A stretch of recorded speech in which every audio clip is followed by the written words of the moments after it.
Welcome everyone. In the middle of a six separate classes, 6-week classes on how to achieve success in anything that you do. And we're now in the 5th class of 6. And the subject of tonight's class is overcoming obstacles. What to do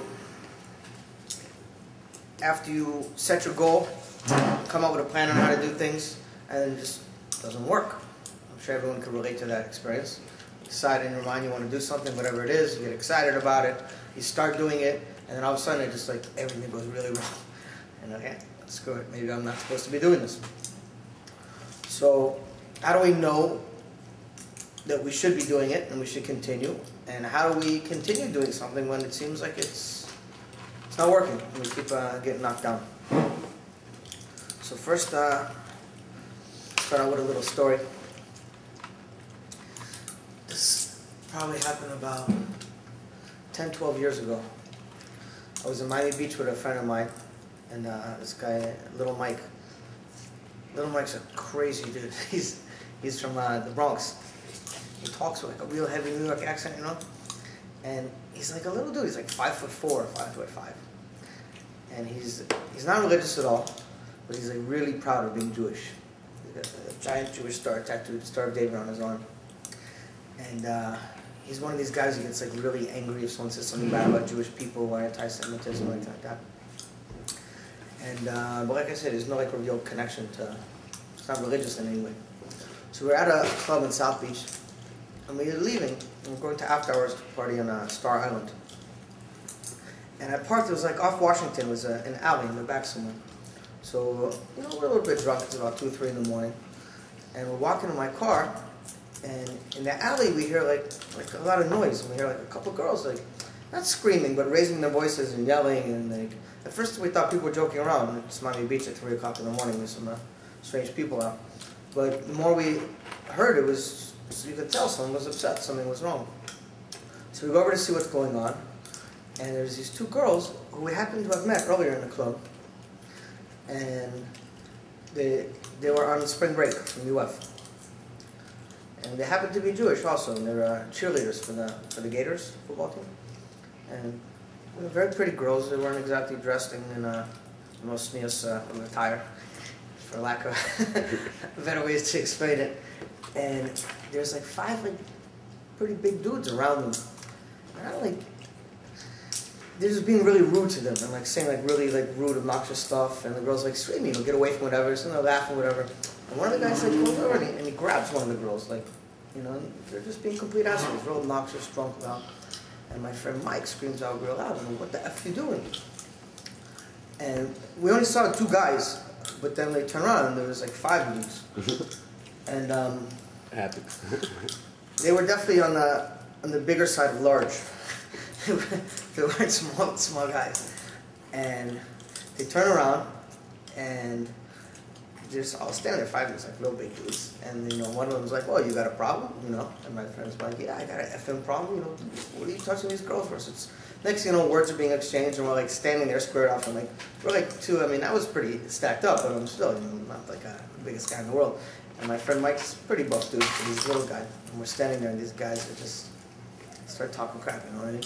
And one of the guys, and my friend Mike, has got a really big mouth. He's like, he's not afraid to open his mouth, and he's screaming, yelling at these guys. And one of the guys yells out, he's like, "Yo, you feeling froggy? Jump."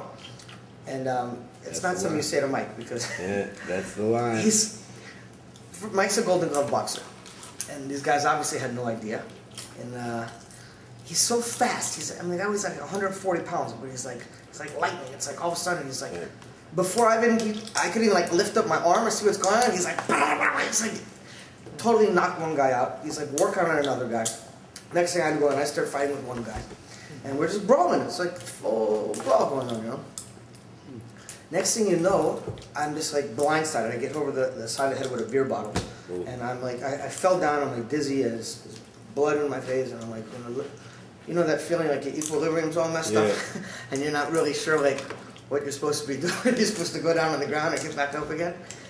And I look over, like out of the corner of my eye, and one of the guys pulled out a big blade out of his sock thing. And my friend, he slashed my friend Mike across the back. and his back was like a wing. It was like a flap of skin, like literally hanging. Like it was the most disgusting. You saw like the muscle like separating his back. It was disgusting. And I looked up and I'm like, there's like blood in my eyes I could barely see. And it's the weirdest thing. Sometimes, I don't know if you guys ever experienced this, but like your brain's like a jukebox. Like, you know, like random songs, they just start playing in your head and you're like, what the hell? Like, it's like there's like a DJ in there. He's just puts on, like in the middle of nowhere, you know, like in the middle of work, all of a sudden a song starts going in your head from like many years ago. What's going on? And I'm sitting there, I'm like halfway up, halfway down, and that song starts going. It was like a pretty new popular song at the time. I get knocked down, but I get up again. I don't know if that song was still around, but like it had just come out. It started going in my head. I get knocked down, I get up again. You can never keep me down. And I got when I said like a second thing of energy, and I just started scrapping, just beating the crap out of this guy. And Mike got up also, and he's like with his back like just open. He had two guys and he's working the crap out of him. Next thing you know, there's three guys took off. Two guys we like beat the crap out of him, like really, really bad. We left them unconscious.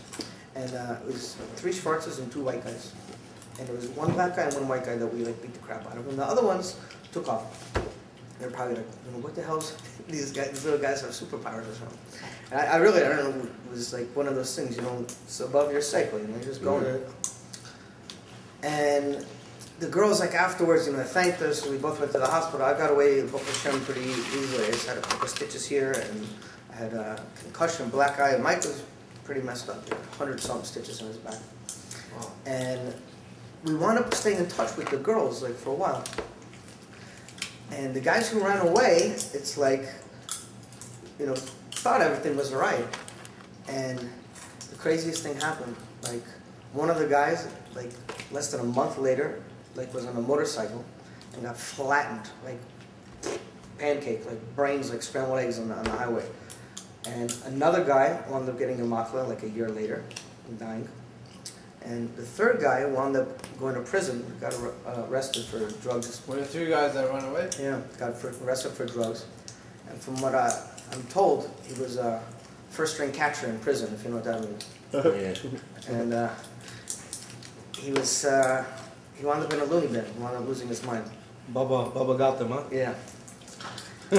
So, take from that whatever you want. But that's basically the theme of